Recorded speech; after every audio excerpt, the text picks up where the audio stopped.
இப்பதாங்க இந்த மாதிரிலாம் இருக்குது. நம்மலாம் வந்து பார்த்தீங்கன்னா, அந்த டைம்ல சின்ன பிள்ளையா இருக்கும்போது, அந்த மில்கி பிக்கிஸ் பிஸ்கெட்லாம் வந்து பார்த்தீங்கன்னா, full maida and full sugar அதெல்லாம் வந்து அவ்ளோ சாப்பிட்ருக்கோம். அந்த மாதிரி நம்ம நெறைய விஷயங்கள் சொல்லலாம். ஆனா, இப்பலாம் ஒரு விஷயம் சாப்பிட்றதுக்கு அவ்ளோ பயப்படுறோம். ஆனா, அப்பலாம் வந்து பார்த்தீங்கன்னா, எந்த ஒரு டென்ஷனும் இல்லாம நம்ம பாட்டுக்கு ஃப்ரீயா சாப்பிட்டுட்டு இருந்தோம். இப்பலாம் வந்து பார்த்தீங்கன்னா, அந்த டைம்ல நமக்கு அந்த அளவுக்குலாம் வந்து கிடைக்காது. இப்போ வந்து எல்லாமே கிடைக்குது. ஏதாவது சாப்பிட்டா உடம்பு வெயிட் போட்டுருமோ, இல்ல இது வந்துருமோ அது வந்துருமோன்னு பயப்படுறோம். எத்தனை பேர் இதெல்லாம் ஃபீல் பண்ணியிருக்கீங்கன்னு மறக்காம கமெண்ட்ஸ்ல சொல்லுங்க. இப்போ பிள்ளைங்க ஸ்கூல்லலாம் வந்து பார்த்தீங்கன்னா எல்லாமே ஹெல்த்தியான விஷயங்கள் தான் அலௌடு.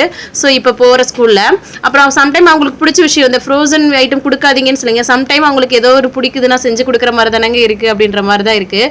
ஸோ அதனால் இன்றைக்கி வந்து இந்த பன்னீர் வச்சு ஒரு நகெட்ஸ் தான் வந்து பண்ணி கொடுத்தேன்னா. ஸோ அப்போ தான் யோசிச்சுட்டு இருந்தேன் இந்த மாதிரி நம்மலாம் வந்து பார்த்தீங்கன்னா ஒரு சில விஷயங்கள் கிடைக்காம இருந்தோம் அந்த டயத்தில். இப்போ எல்லாமே கிடைக்கிது. ஒரு இது சாப்பிட்டா கூட ஒரு பருக்க சாப்பிட்டா கூட வெயிட் ஏறுற மாதிரியும் இருக்குது. நிறைய இஷ்யூ வர்ற மாதிரி இருக்குங்க. ஆனால் அப்போல்லாம் நீங்கள் யோசிச்சிருக்கீங்களா நம்ம எந்த ஒரு கணக்கு இல்லாமல் சாப்பிட்டுட்டு இருந்தோம். ஸோ இப்போ எதுவுமே முடியல. ஒரு வெள்ளை சோறை எடுத்துக்கோங்க, அது கூட நம்ம எவ்வளோ நல்லா சாப்பிட்டுட்டு இருந்தோம்.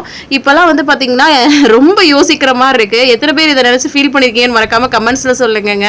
ஸோ இன்னைக்கு டே இப்படி தான் போச்சு. சிம்பிளாகவே முடிச்சாச்சுங்க. தேங்க்ஸ் ஃபார் வாட்சிங். நாளைக்கு பார்க்கலாம். பாய்.